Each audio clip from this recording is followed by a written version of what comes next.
$1,3 milliard américains. Tel est le coût global de ces projets fort ambitieux du gouvernement congolais sous le leadership du président de la République, Félix Antoine Tshisekedi Tshilombo. Ce dernier a, au cours d'une cérémonie qu'il a personnellement présidée le lundi 31 janvier dernier à Mwanda, procédé à la pose de la première pierre pour l'érection du port en eau profonde dans cette partie du pays, fruit du partenariat entre la RDC et les entreprises des Émirats Arabes Unis. Une cérémonie ponctuée par plusieurs allocutions, notamment celle du gouverneur ad interim du Congo central, Justin Lwemba Makosso, qui a rendu un vibrant hommage au chef de l'État Félix Antoine Tshisekedi Tshilombo pour la matérialisation de ces projets tant attendus.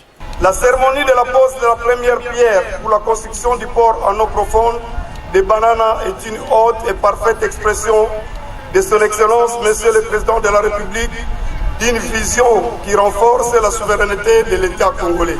Pour mémoire, de nombreux plaidoyers sous forme de mémorandums, des déclarations, des conférences et des marches pacifiques en faveur de la concrétisation de ces méga projets du port en eau profonde de Banana ayant été portés par différentes couches sociales de la province du Congo central.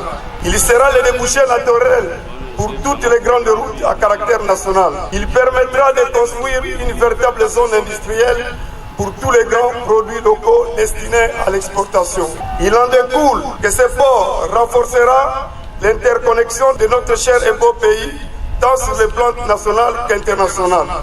À mon avis, la concrétisation de ce programme s'offre comme une panacée pour le développement de notre pays à partir de la base.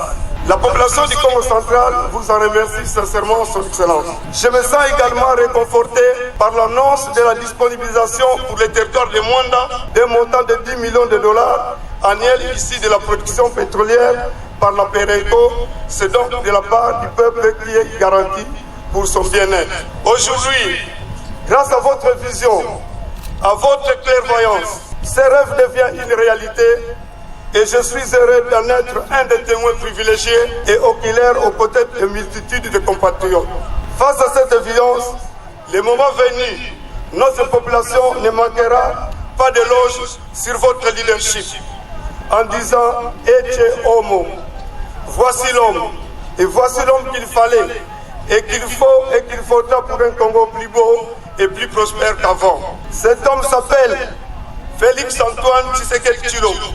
À en croire les charmants de la société DP World, $350 millions américains sont déjà disponibles pour la phase 1 d'exécution des 10 travaux. Lesquels travaux débutent en mars 2022 pour se terminer en 2025.